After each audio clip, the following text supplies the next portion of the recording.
안녕하세요. 오늘 저희는 2025년 7월 11일자 의정부시 보도자료들을 좀 살펴보려고 하는데요. 시민 안전부터 도시 개발, 경제 활성화 소식까지 정말 이것저것 많더라고요. 네, 맞습니다. 이 자료들 쭉 보니까요. 지금 의정부시가 어디에 힘을 쏟고 있는지 또 이게 시민들 삶에 어떤 변화를 가져올지 그 핵심대로 좀 같이 짚어보면 좋을 것 같아요. 좋습니다. 그럼 바로 시작해 볼까요?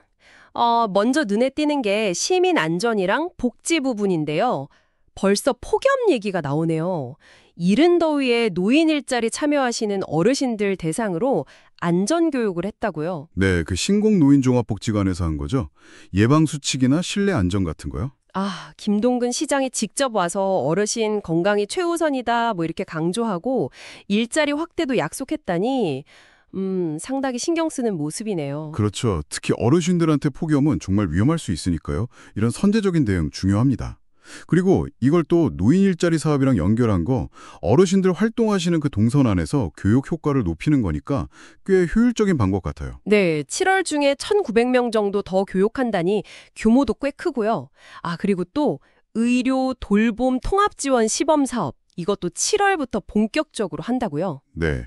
그 돌봄이 필요한 어르신이나 다른 분들이 지역사회 안에서 계속 건강하게 지낼 수 있도록 의료랑 돌봄 자원을 이렇게 쭉 연계해 주는 거죠. 전남팀, 그 통합 돌봄팀까지 새로 만들었다고 하던데요. 맞아요. 건보공단하고 간담회도 열어서 대상자 발굴이나 정보 공유 같은 걸 논의했다고 하니까요. 이게 단순히 서비스 몇 개 늘리는 차원이 아니고 2026년에 전국적으로 시행될 돌봄 통합법 있잖아요. 네네. 거기에 대비해서 지역사회 돌봄 시스템 자체를 미리 좀 설계해 보려는 그런 움직임으로 보입니다. 결국엔 필요한 자원들을 얼마나 잘 엮어서 실제 이용하는 분들한테 편리하게 가느냐, 이게 관건이겠죠. 그렇군요. 또 장마철 대비해서 야간 도로 조명 특별 점검도 마쳤다고요. 네, 5월 말부터 6월 말까지 가로등, 보안등, 터널 등에서 총 2만 3천여 개소를 다 점검했다고 합니다. 와, 엄청 많네요. 그렇죠. 그래서 누전이나 불이 안 들어오는 거 이런 거 113건 정도 발견해서 바로 고쳤다고 하니까요. 비 오는 밤길 안전에 직결되는 문제니까 꼭 필요한 점검이었죠. 맞아요. 미리미리 해야죠. 그리고 어려운 이웃들 지원 소식도 참 여러 가지가 있더라고요. 돌봄 활동가들, 그러니까 요양도우사 같은 분들 정서 지원 프로그램도 있고. 문의 숲에서 마음 힐링 이거요. 네, 7, 8월 참여자 모집한다고 하더라고요. 힐링 먹글씨, 원예 테라피 이런 거던데 무료고요. 네. 그리고 의정부 일동에서는 쿨쿨한 여름나기 행사로 취약계층 70가구에 선풍기랑 여름이불 지원해주고 직접 설치까지 도와줬다고 하고요. 의정부 이동 새마을 부녀회는 복날이라고 불고기 50가구에 전달하고 흥섬동 새마을 부녀회도 삼계탕 나눔 행사를 했다고 해요. 이야, 진짜 지역사회 곳곳에서 이렇게 자발적인 나눔 활동이 활발하다는 게 참 인상적이네요. 특히 그 감정 소모가 클 수 있는 돌봄 활동가들을 위한 정서 지원 프로그램, 이런 거 정말 세심한 배려 같아요.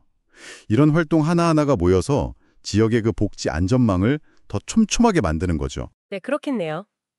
자, 그럼 이제 시민들의 일상적인 안전과 복지 외에 의정부시가 좀 더 큰 그림, 그러니까 도시의 장기적인 매력을 높이는 데에도 힘쓰고 있는 부분을 볼까요? 특히 물길, 숲길, 꽃길을 잇는 생태 도시 조성이 눈에 띄던데요. 네, 지난 3년간 하천 복원이나 정원 조성에 꽤 공을 들인 것 같아요. 중랑천이나 밀락천 같은 하천 있잖아요. 거기를 단순히 물만 흐르는 곳이 아니라 시민들이 쉬고 즐기는 친수 공간으로 바꾸고 있는 거죠. 중랑천에 청보리길, 메밀길 만들고 발물 쉼터에서 버스킹도 하고 밀락천에는 건강 황토길 만들고 이런 거 말씀하시는군요. 그렇죠. 6개 하천, 한 28km 정도를 그렇게 만들고 있다고 해요. 심지어 걷고 싶은 도시국이라는 부서까지 새로 만들었다니 이걸 아주 체계적으로 추진하겠다는 의지가 보이는 거죠. 맨발길도 벌써 19곳이나 생겼다고 하고요. 직동 근린공원이나 자일산림욕장에는 톱밥 맨발길도 있고요. 네, 시에서 만든 게 15곳, 자연적으로 생긴 게 4곳이래요. 그리고 숲쉼터도 자일산림욕장이나 장암수목원에 계속 만들고 있다고요. 와, 근데 제가 제일 인상 깊었던 건 그 예전에 쓰레기 산으로 불리던 부지 있잖아요. 아, 네. 신곡동이요? 거기에 신곡 세빛정원이라는 초하 정원을 만들고 또 밀락동에는 도시농업이랑 정원을 합친 밀락 힐링 텃밭 정원을 열었다는 거요. 이게 참 대단한 변화 같아요. 버려진 공간을 이렇게 녹색 공간으로 바꾸는 노력. 바로 그 점이 중요합니다.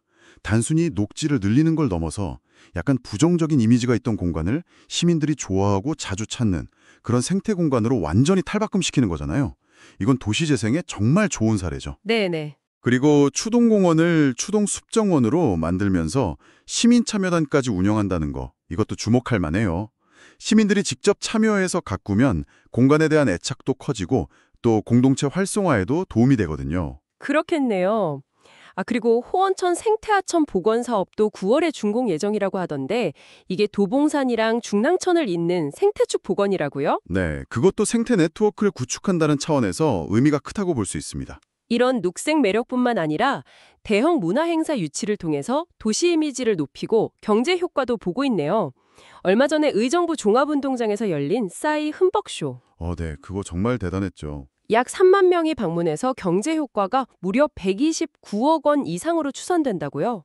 와, 직접 소비 31억에 간접 효과 94억, 시 재정 수입도 한 3억 8천만 원 정도 생겼고요. 네, 이런 대형 이벤트가 단기적인 경제 활성에도 도움이 되지만 말씀하신 대로 젊고 역동적인 도시 이미지를 만드는 데 정말 큰 역할을 하죠. 안전사고 없이 잘 마무리된 것도 중요하고요. 그렇죠. 다만 이제 이런 효과가 좀 지속되려면 일회성 행사를 넘어서 지역 상권하고 어떻게 연계할지, 또 후속 프로그램을 통해서 방문객들의 좋은 경험을 도시 전체로 좀 확산시킬 수 있을지 이런 고민도 같이 필요해 보입니다. 네, 맞는 말씀이십니다. 자, 마지막으로 사회 참여랑 경제 활성화 부분인데요. 경기 북부 가치구매 상담회에 관내 사회적 경제기업 9곳이 참여해서 홍보도 하고 판로 개척 지원도 받았다고 해요. 네, B2G 상담도 하고 구두 개혁도 2건 정도 성사됐다고 하니 성과가 있었네요. 이 가치구매 상담의 지원이라는 게 단순히 물건 파는 걸 돕는 걸 넘어서요. 어떤 의미가 있을까요? 그러니까 공공기관이나 기업들이 사회적 가치를 추구하는 기업의 제품이나 서비스를 우선적으로 구매하도록 연결해 주는 거거든요. 이걸 통해 지역 경제의 어떤 다양성이나 지속 가능성을 키우려는 노력이죠. 그렇군요. 그리고 미래 세대와의 소통 노력도 보이는데요. 민주평통에서 청소년들 대상으로 통일 토론회도 열고 인구의 날 기념해서 학교로 찾아가는 인식 개선 캠페인도 했다고요. 네, 전문가 강연도 듣고 탈북 청년 패널 이야기도 듣고 학생들이 직접 발표도 하고 그랬다네요. 이런 식으로 미래 세대인 청소년들하고 사회적 이슈에 대해 계속 소통하고 같이 고민하는 것. 이것도 장기적인 관점에서 보면 정말 꼭 필요한 투자라고 할 수 있겠죠. 네, 오늘 쭉 살펴봤는데요. 의정부시가 시민들의 어떤 당면한 안전 문제나 복지를 세심하게 챙기면서도 동시에 생태적인 도시 환경을 만들고 또 문화 행사를 통해서 활력을 불어넣으려는 그런 미래를 위한 투자에도 힘쓰고 있다는 느낌을 받았습니다. 네, 맞아요. 특히 다양한 주체들하고 협력하고 또 시민 참여를 계속 이끌어내려고 노력하는 모습, 이런 점들이 좀 돋보였던 것 같습니다. 네, 정말 여러 방면에서 도시를 가꾸고 활력을 불어넣으려는 노력이 느껴지네요. 청취자 여러분께서도 의정부시가 이러한 노력들을 통해 앞으로 또 어떻게 변화해 나갈지 지켜보시면 흥미로울 것 같습니다. 자, 마지막으로 이런 질문을 한번 던져보고 싶네요. 도시가 이처럼 어떤 대규모 개발과 또 일상적인 복지 사이에서 균형을 잡아가려고 할 때 장기적인 관점에서 가장 놓치지 말아야 할 핵심적인 가치는 과연 무엇일까요? 다음에 더 흥미로운 내용으로 찾아뵙겠습니다.